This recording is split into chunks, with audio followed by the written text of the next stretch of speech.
신약성경 252쪽 로마서 9장 13절로 18절까지 우리 하나님의 말씀을 같이 한 목소리로 합독하겠습니다. 시작. 기록된 바 내가 야곱은 사랑하고 에서는 미워하였다 하심과 같으니라. 그런즉 우리가 무슨 말을 아리요? 하나님께 불의가 있느냐? 그럴 수 없느니라. 모세에게 이르시되 내가 긍휼히 여길 자를 긍휼히 여기고 불쌍히 여길 자를 불쌍히 여기리라 하셨으니 그런즉 원하는 자로 말미암음도 아니요 다른 막질하는 자로 말미암음도 아니요 오직 긍휼히 여기시는 하나님으로 말미암음이니라.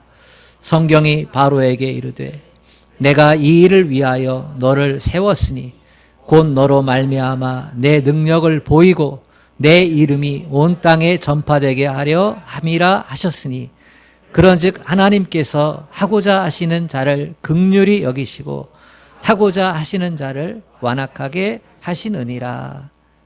아멘.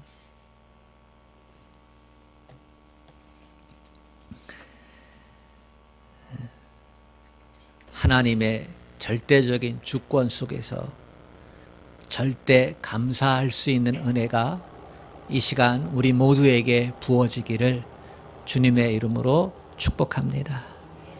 주님만 사랑하면 아멘 합시다. 아멘. 사람은 깨달은 만큼 감사할 수 있고 감사하는 만큼 행복해질 수 있습니다. 이것이 말씀을 준비하면서 제 마음 가운데 확 다가온 것입니다.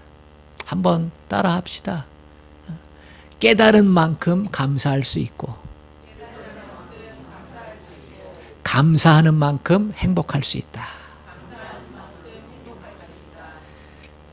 보통 사람들은 환경에서 행복이 온다 이렇게 생각합니다. 만약에 환경과 조건에서 행복이 온다면 제일 행복한 사람은 강남 사람들이어야 합니다. 만약에 환경과 조건에서 행복이 온다면 저 유럽이나 미국 사람들이 가장 행복해야 합니다. 만약에 환경과 조건에서 행복이 온다면 가장 행복해야 할 곳은 에덴 동산이어야만 합니다. 에덴 동산보다 더 좋은 환경이 어디 있겠습니까? 먹을 것 걱정 없지요. 입을 것 걱정 없지요. 벌거벗었으나 부끄러워하지 아니하니까. 그지요? 입을 걱정도 없습니다. 집 걱정도 없습니다. 요즘 얼마나 집 걱정이 많나요? 그러나 에덴 동산은 집 걱정도 안 했어요. 안전도 걱정을 하지 않았습니다. 가장 완벽한 장소가 에덴 동산 아니겠습니까? 그런데 거기서도 깨달음이 없으면 불행할 수 있었어요. 하나님이 창조주이시고 하나님이 주권자이시고 하나님이 왕되심을 아담과 하와가 깨닫지 못하고 감사하지 못하자. 그들은 마음에 불평이 생겼고 그들은 하나님의 말씀을 거역하게 되었고 죄를 짓고 결국은 쫓겨나게 됐지. 누가복음 15장의 탕자의 비유를 한번 생각해 볼까요? 둘째 아들이 행복한 때도 있었고 불행한 때도 있었습니다. 언제 불행했습니까? 집을 떠나기 전에 그 집을 떠나지 못해서 안절부절할 때 그때 불행했었습니다. 좋은 아버지가 있었어요. 좋은 음식이 있었어요. 좋은 옷이 있었어요. 요즘 말로 말하면 좋은 학교도 다녔을 겁니다. 사학 가장 좋은데 좋은 학원도 다녔을 겁니다. 근데 불행했어요. 감사하지 않았기 때문에. 자기 멋대로 자기 마음대로 하고 싶은 욕망이 꿈틀거렸어요. 그래서 저 먼 나라 거기 가가지고 살고 싶은데 돈이 없잖아요. 제법 큰 돈이 있어야 그곳에 가서 마음껏 하고 살고 싶은 대로 하고 싶은데 그렇지 못했거든요. 그래서 속으로 이런 생각도 했을 거예요. 어떤 아버지는 이른 나이에 죽어서 자식들에게 재산들 다 물려주고 그러는데 우리 아버지는 왜 안 죽을까? 속으로. 겉으로는 안 했을 거예요. 그런데 이 속 마음이 겉으로 이렇게 드러났어요. 아버지 돌아가시면 유산 줄 거잖아요. 어차피 줄 거 지금 주세요. 아직 미숙한 아들이에요. 아직 세상을 모르는 아들이에요. 아버지가 줘서는 안 되는 거였어요. 근데 난 불행해. 아버지 난 불행해. 난 불행해. 내가 하고 싶은 걸 하면서 살고 싶어. 나 먼 나라에 가면 행복할 거야. 때를 쓰고 때를 쓰고 때를 쓰고. 그래서 어떻게 했습니까? 어쩔 수 없이 줬잖아요. 주고 싶어 준 거 아니에요. 그 아들이 믿어져서 준 거 아니에요. 충분히 감사할 수 있고 충분히 행복할 수 있는데 깨닫지 못하니까. 그래서 한운 수 없이 줬어요. 그리고 매일매일 가슴을 졸이며 하나님께 기도하는 거죠. 둘째 아들 유산 넉넉히 받아가지고 먼 나라에 갔어요. 하고 싶은 거, 제일 하고 싶은 거 하다 보니까 이왕 먹고 싶고 놀고 싶고 누리고 싶고 갖고 싶고 가진 재산 다 탕진합니다. 돈 있을 때에는 이 사람 저 사람 다 찾아와가지고 그 앞에서 아우 나의 소울메이트야, 아우 나의 영원한 친구야 했던 사람들이 돈 떨어지자 다 떠나갑니다. 배고프자 그가 했던 것이 돼지치는 것이었어요. 왜 성경은 돼지치는 것으로 이 둘째 아들의 상태를 표현했을까요? 돼지는요 유대인들에게서는 가장 부정한 짐승이에요. 가까이에서도 안 되고 먹어서도 더더욱 안 되고. 돼지치는 일을 했다는 것은요 가장 비천한 상태에 빠졌다는 거예요. 하고 싶지 않은 일을 먹고 살기 위해 했다는 거예요. 그럼에도 불구하고 그 나라에 흉년이 들자 돼지 쳐서 목에 먹을 음식을 넘기는 것조차 어려운 거예요. 그때 깨닫게 되죠. 어떤 걸 깨닫게 됩니까? 가장 고통적인 순간에 깨닫게 돼요. 내 아버지가 진짜 좋은 분이었구나. 그때 내 삶의 형편이 가장 좋은 때였구나. 깨닫게 되면서 감사해요. 그리고 그 감사가 이 둘째 아들을 용기를 내어서 아버지 집으로 돌아오게 만듭니다. 우리는 어리석게도 당자처럼 고난을 겪어봐야 감사를 깨닫게 됩니다. 코로나 팬데믹이 준 가장 커다란 아픔들이 있고 가장 커다란 장점이 있지요. 그것은 일상에 대한 감사입니다. 여행 가고 싶을 때 여행 가고 좋은 사람과 모여서 먹고 싶을 때 먹고 사업하고 싶은데 마음껏 사업하고 장사하고 예배 드리고 싶은데 마음껏 가서 예배 드리고 가장 심각하게 제한되었던 게 종교 생활이잖아요.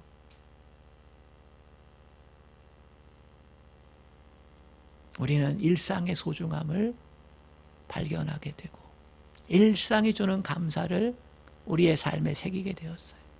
정말 소중하구나. 그 나이가 입대를 한 지 이제 한 달째 되어 갑니다. 2주 지나면 소포가 하나가 집에 배달이 되지요. 많은 분들이 그 소포 받으면 울고 그런다고 하는데요. 저희 집도 소포를 받았습니다. 옷가지들, 신발들. 그 속에 12일치의 일기가 기록된 조만한 노트가 하나 있었습니다. 거기에 이런 내용이 있었어요. 오늘 처음 바느질을 해보았다. 처음 손빨래를 해보았다. 그냥 얻어지는 건 없더라. 나가면 엄마를 꼭 안아드려야겠다. 깨달음에 진짜 감사가 생겨나는 겁니다. 위드 코로나를 앞두고 신방을 계획을 했습니다.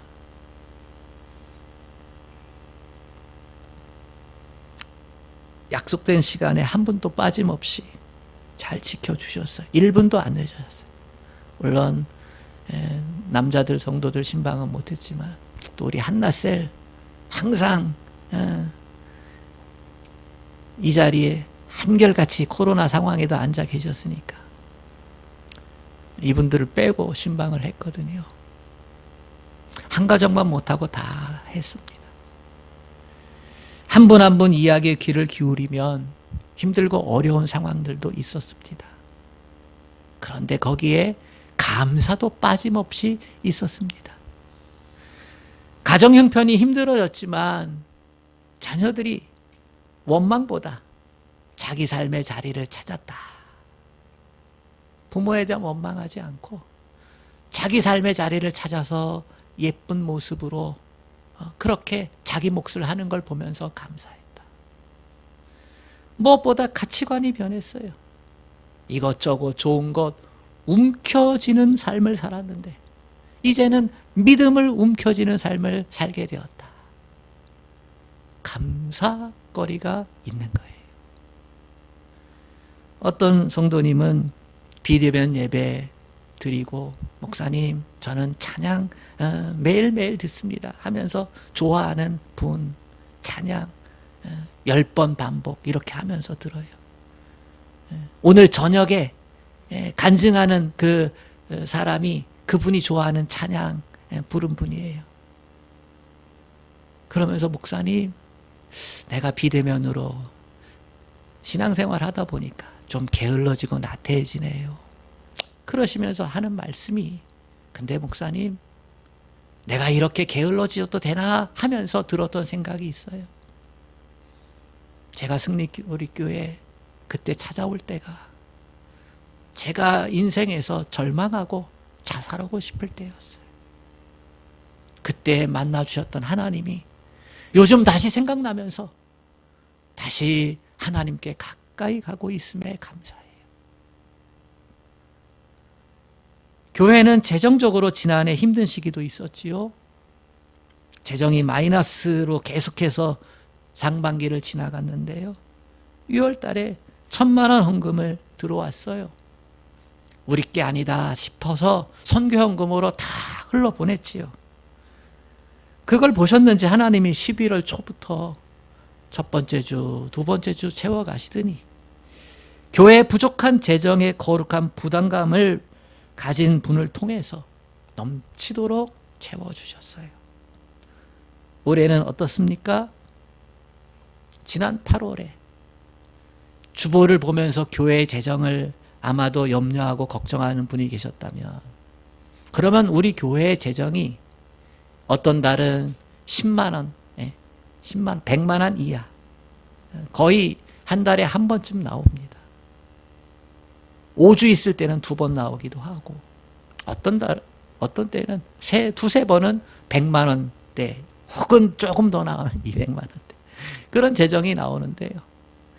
그때 헌금을 보면은 공이 하나 더 붙었을 거예요. 1,000만 원대. 혹시 보신 분 계십니까? 우리 톡에다가 주보 늘 이렇게 순서를 실어 놓으니까 재정 상황도 볼 수 있겠죠. 아마 보신 분 이런 생각하셨을 거예요. 목사님이 주보 만들다가 실수로 0 하나 더 넣은 거 아닌가. 아니에요.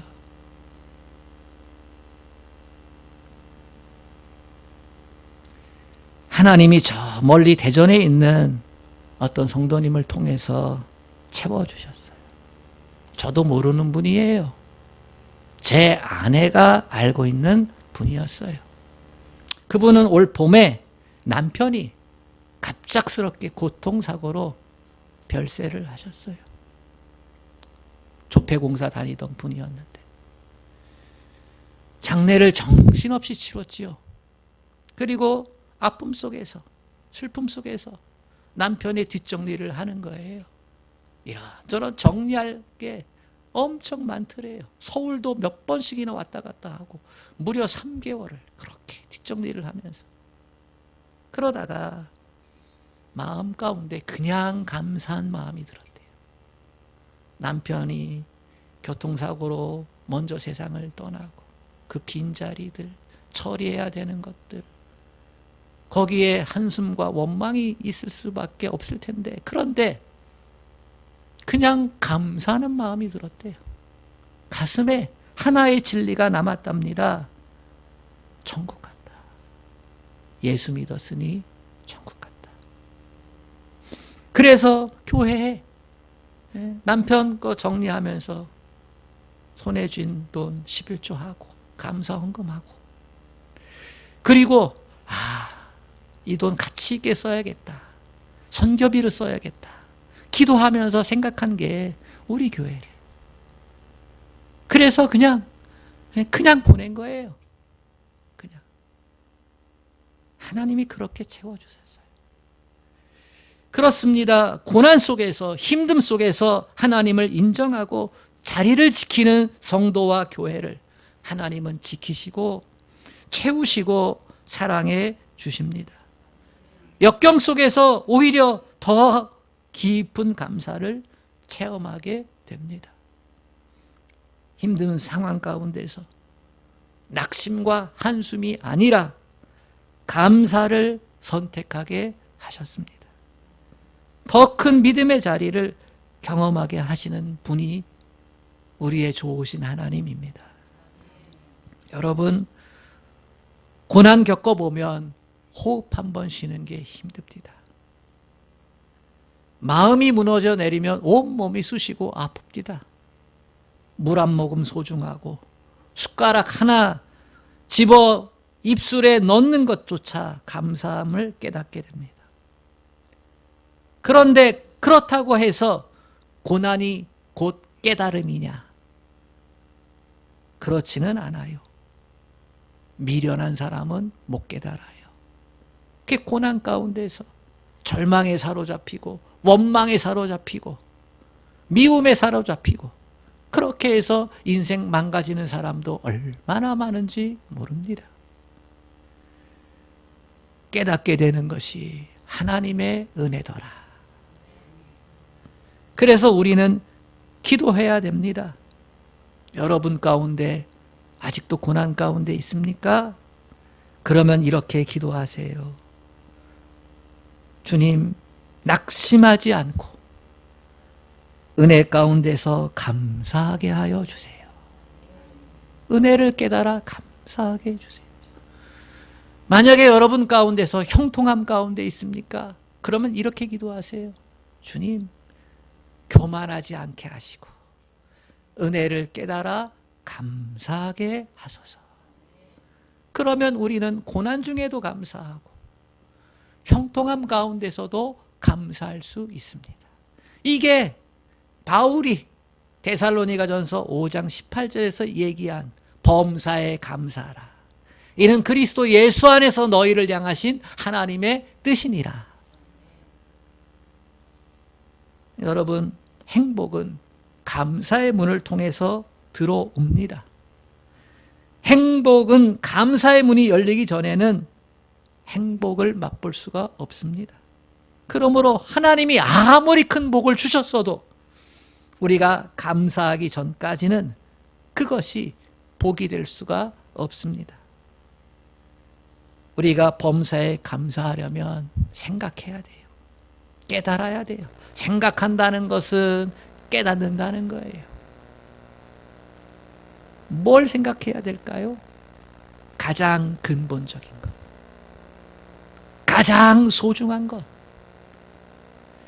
영원한 것, 변치 않는 것, 본질적인 것, 이 땅에서 저 천국까지 이어질 수 있는 것, 그것을 깊이 생각해야 됩니다.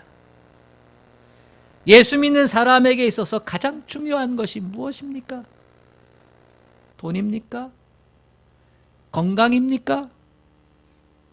대학 합격입니까? 승진입니까? 이런 것 하나하나는 우리의 삶에 있어서 매우 중요한 요소입니다. 그러나 근본적인 것, 본질적인 것은 절대 아닙니다. 착각하지 말아야 합니다. 무엇이 근본입니까? 무엇이 본질적인 겁니까? 그것은 내가 예수 믿게 되었다는 것, 내가 하나님의 자녀가 되었다는 것, 내가 천국 백성이 되어서 영생을 가진 자로 살게 되었다는 것, 이게 본질적인 것이고 근본적인 겁니다. 여기에 생각을 집중하십시오. 여기에 생각을 집중하십시오. 그렇게 되면 무슨 일을 당하든지 감사할 수 있습니다. 그러면 행복은 내 것이 되는 것입니다. 우리가 예수 믿게 된 것이 가만히 따져보면 이거 참 기가 막힌 기적입니다. 기가 막힌 축복입니다. 내가 잘나서 예수 믿게 되었습니까? 아닙니다. 내가 착해서 예수 믿게 되었습니까? 아닙니다. 내가 재주가 많아서 예수 믿게 되었습니까? 아닙니다. 내가 혈통이 좋아서 예수 믿게 되었습니까? 아닙니다. 어떻게 해서 내가 하나님의 자녀가 되는 복을 얻게 되었습니까? 오늘 본문은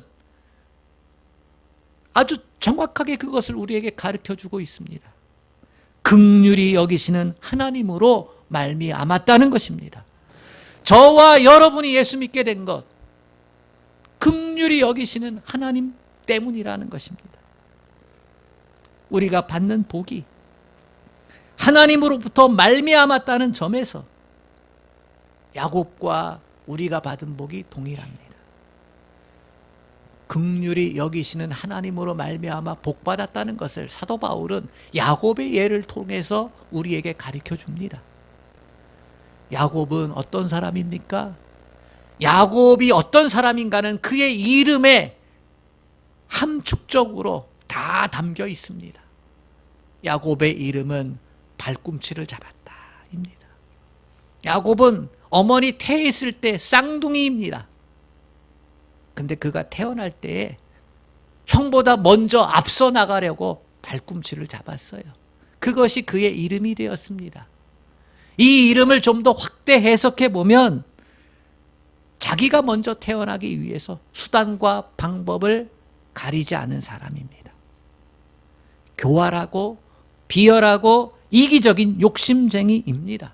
이런 사람이 야곱이에요. 이 야곱이 어떻게 해서 형 대신에 하나님의 축복, 장자의 복을 받게 되었습니까? 어떻게 믿음의 조상이 되었습니까? 어떻게 야곱이란 이름이 이스라엘로 바뀌었고 한 개인의 이름이 민족과 나라의 이름이 되었습니까? 어떻게 우리에게도 믿음의 조상이라 이렇게 일컬음을 받게 되었습니까? 야곱이 무엇을 했나요? 착했나요? 모든 사람들에게 칭찬받을 일을 했나요?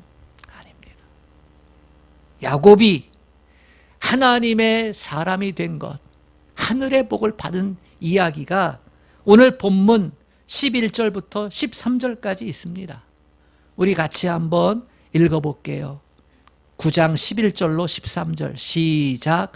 그 자식들이 아직 나지도 아니하고 무슨 선이나 악을 행하지 아니한 때에 택하심을 따라 되는 하나님의 뜻이 행위로 말미암지 않고 오직 부르시는 이로 말미암아 서게 하려 하사 리브가에게 이르시되 큰 자가 어린 자를 섬기리라 하셨나니 기록된 바 내가 야곱은 사랑하고 에서는 미워하였다 하심과 같으니라.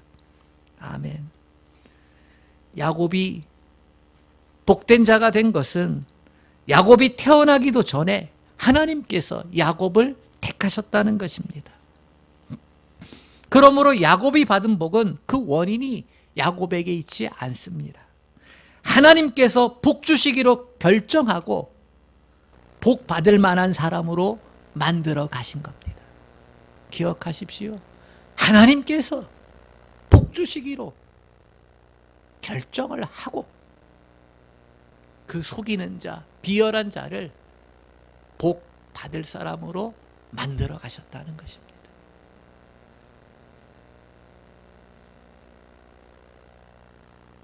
야곱이 어떻게 하느냐에 따라서 달라지는 상대적인 사랑이 아니라, 상대적인 축복이 아니라 절대적인 사랑, 절대적인 축복이 임했다는 것입니다. 우리 그리스도인들이 받는 축복도 바로 절대적인 축복입니다. 내가 남보다 더 도덕적으로 착하게 살아서, 더 똑똑해서, 더 성실해서 복을 받은 것이 아닙니다. 여러분과 저는 야곱과 동류입니다. 야곱과 같은 부류입니다. 구원받고 나서 하나님의 은혜를 깨달아 보니, 나도 야곱이었구나. 나도 야곱이었구나. 하나님께서 왜 야곱을 택해서 그를 축복하시고 그렇게 복받는 자로 만들어 가셨습니까? 우리 모두가 야곱이기 때문입니다. 야곱이기 때문에 그 야곱을 택해서 복받는 자로 만들어 가신 것, 그것을 우리 모두에게 깨닫게 하시려고 그렇게 하시는 분이 하나님임을 드러내시기 위해서, 하나님이 우리를 구원하기로 작정하셨습니다. 영원 전부터 하나님의 자녀로 예정하시고 우리의 죄를 위해서 예수님을 보내주시고, 그리고 우리를 구체적으로 불러서 예수 믿게 해주신 것입니다. 여러분, 이 시대에 태어난 것 여러분이 결정하셨습니까? 우리가 복음을 들을 수 있는 이 나라, 이 지역에 태어난 것 여러분이 결정하셨나요? 나는 대한민국에 태어나야지. 그러셨나요? 그것도 조선시대가 아니라 방방 곳곳에 십자가가 세워져 있는 이때에 우리를 살게 하신 것, 내가 선택했나요? 아닙니다.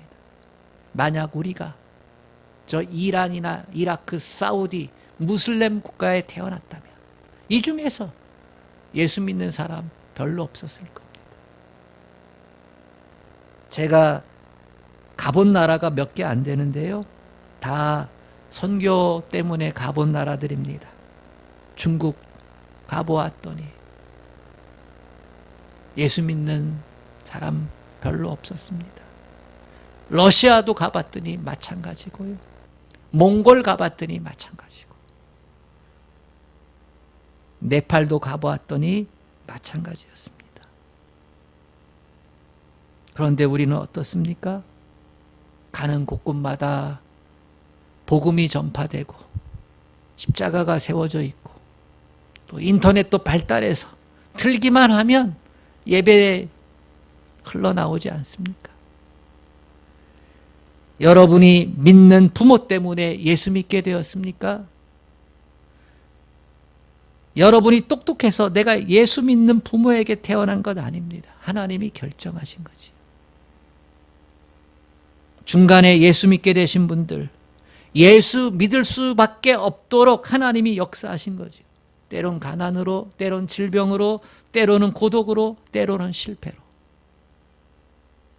때로는 내가 사랑하는 배우자를 통해서, 이웃을 통해서, 친구를 통해서 그렇게 하나님이 붙여주셨지요. 여러분, 예수 믿을 수밖에 없도록 하시는 이 은혜를 켈빈은 불가항력적인 은혜다, 이렇게 가르쳐 주었습니다. 어떤 은혜라고요? 불가항력적인 은혜, 거부할 수 없는 은혜라는 거예요. 어제 저녁에 다니엘 기도의 간증자는 탈북민이었던 이옥 선교사님입니다. 그 가정이 선생님 가정이었죠. 부모가 아침부터 저녁 때까지 일어나면 위대하신 김일성 수령, 이 세뇌 교육에 앞장섰던 사람이 부모였어요.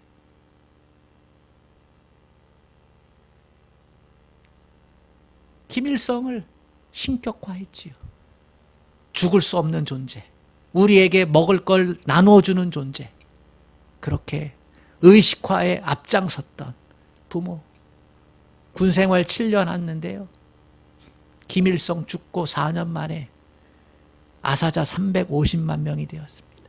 94년도에 김일성 죽고요, 98년도에 이분이 탈북을 했으니까 그 사이에 350만 명이 북한에서 죽었습니다. 어느 날 전화가 왔고요, 자기 부모가 죽었다는 거예요. 깜짝 놀라 뒤로 자빠졌는데 왜 죽었을까? 굶어 죽었다는 거예요. 자기의 부모님이, 자기의 언니가 굶어 죽었다. 위대하신 김일성 수령이었는데 왜 그를 믿었던, 그를 위해 충성했던 우리 부모가 먹을 게 없어서 들로 풀을 가져다 먹고 집안에 장판을 벗겨서 거기에 풀 발랐던 것들을 끓여서 먹고 하다가 굶어 죽었다.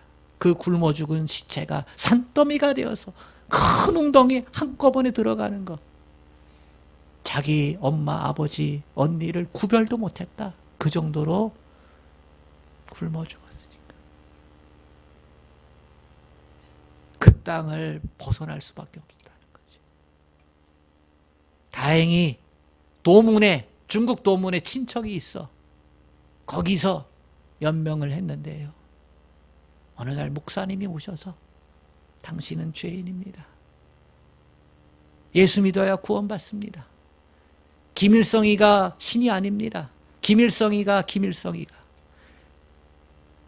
감히 김일성의 이름을 김일성이가 부르는 게, 탈북했는데도 그게 듣기 싫어서 물리적으로 그 목사님을 배척하고 그러다가 자기가 탈북한 병사라는 사실이 밀고가 되어지고 붙잡혀서 이제 북한에 갈 수밖에 없는 상황인데요, 거기서 자기를 구원해 주지 않는 친척들에게 원망이, 그리고 복수가 심히 가슴에 담겨지고 모든 걸 자포자기 하는 순간, 그때 찬양 소리가, 근데 그 찬양은요, 북한에서도 영화에 사용되어졌던 얼마나 아프셨나 못 박힌 그 손과 발, 이 찬양이었대요. 그 곡조가 흘러나오면서 목사님이 당신은 죄인입니다. 김일성이 신이 아닙니다. 당신을 위해 예수님이 십자가에 못 박혀 달려 돌아가셨습니다. 예수 믿어야 구원받습니다. 이게 거부할 수 없게 온다는 거예요. 그리고 다 끌려갔는데 자기만 남았어. 이유가 자기는 군인이었기 때문에 더 조사하고 보낸다는 거예요. 그때 그 중국 책임자가 자기를 뚜렷이 보더니 자기 죽은 딸과 같다고, 그 손길에 의해서 풀려나게 되어지고, 같이 탈북해서 죽었다 여겨졌던 남동생이 그 목사님에 의해서 살아나고 해우하게 되어지고, 그렇게 생명을 얻게 되었다는 거예요. 그렇게 얘기해요. 거부할 수 없는 하나님의 은혜가 나를 덮었다고. 이게 불가항력적인 은혜예요. 믿어지지 않는데도 불구하고 내 마음을 감화감동시켜서 복음의 진리를 받게 하고 깨닫게 하고 믿지 않고는 안 되게끔 나를 이끌어 가시는 그 하나님의 은혜가 불가항력적인 은혜다. 하나님이 우리를 긍휼히 여기시는 그 불가항력적인 은혜, 자격이 있어서 예수 믿고 천국 가는 게 절대로 아니라는 사실이에요. 하나님의 절대 주권, 하나님의 절대 사랑, 이 축복을 깨닫게 되면 우리 모두 고백할 수밖에 없어요. 여호와께서 내게 주신 은혜를 무엇으로 보답할꼬. 시편 기자도 이 하나님의 불가항력적인 은혜를 깨달아 알고 이렇게 고백한 거예요. 우리보다 먼저 앞서서 여호와께서 내게 주신 모든 은혜를 무엇으로 보답할꼬. 하나님의 절대 주권 안에서 펼쳐지시는 절대 사랑, 그것 때문에 우리가 절대 감사할 수 있습니다. 이것을 깨달아 알고 감사의 문을 들어갈 수 있어요. 하나님께서 우리에게 허락하신 이 귀한 은혜를 깨달을 수 있기를 축복합니다. 깨닫고 그리고 감사의 문으로 들어가십시오. 감사의 문으로 들어가면 하나님께서 예비하신 행복을 우리가 찾아서 누릴 수가 있습니다. 사랑하는 여러분, 하나님의 절대 주권과 절대 사랑 속에 내 삶이 포함되어 있다는 사실을 해석할 수 있기를 축복합니다. 그 해석을 통해 감사하면서 하나님께서 주신 행복한 삶 살아가십시오. 자비하신 하나님 아버지, 아무리 좋아도 깨닫지 못하면 불행합니다. 그러나 아무리 고통스러워도 깨닫게 되면 감사할 수 있고 하나님을 더 잘 섬길 수 있고 더 귀하고 복된 인생을 살게 됩니다. 우리의 삶의 중심에 나에게 일어났던 기적, 나를 택하시고 나를 감화감동시키고 나로 하여금 예수를 구주로 고백해야 하는 하나님의 그 사랑과 주권, 하나님 있게 하여 주시옵소서. 범사에 감사를 하신 그 은혜를 깨달아 알고 감사하는 자 되게 하여 주옵소서. 예수님의 이름으로 기도합니다.